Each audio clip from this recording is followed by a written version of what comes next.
Sugar ఉండే వాళ్ళకి ఏమవుతుంది అంటే యూజువల్లీ యూరిన్‌లో కూడా షుగర్ అనేది ఉంటుంది. సో, డెఫినెట్‌లీ ఇది బ్యాక్టీరియాకి కల్చర్ లాగా. సో, బ్యాక్టీరియా అట్రాక్ట్ అవుతుంది. షుగర్ యూరిన్ ఇన్ఫెక్షన్ వస్తుంది. మళ్ళీ డయాబెటీస్ ఉండే వాళ్ళకి ఇమ్యూనిటీ పవర్, రెసిస్టెన్స్ పవర్ కొంచెం తక్కువ ఉంటుంది. సో, ఇన్ఫెక్షన్ అనేది చాలా కామన్‌గా ఉంటుంది.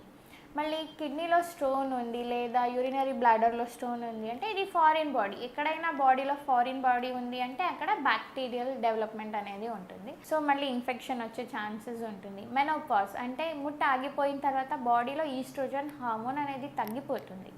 సో, దీనివల్ల ఏమవుతుంది యూరెథ్రా లైనింగ్‌ది సో, అవన్నీ కొంచెం డిస్టర్బెన్స్ షురు అవుతుంది. బ్యాక్టీరియల్ ఇన్ఫెక్షన్ ఎక్కువ అవుతుంది. సో, మళ్ళీ యూరినరీ ట్రాక్ట్ ఇన్ఫెక్షన్ అనేది చాలా ఉంటుంది. హైజీన్ మెయింటైన్ చేయలేదు అంటే, మళ్ళీ పబ్లిక్ టాయిలెట్స్ చాలా యూజ్ చేసేవాళ్ళు. ఎందుకంటే పబ్లిక్ టాయిలెట్స్ యూజువల్లీ క్లీన్‌గా ఉండదు. అలా యూజ్ చేసినప్పుడు కూడా యూరినరీ ట్రాక్ట్ ఇన్ఫెక్షన్ అనేది ఉంటుంది.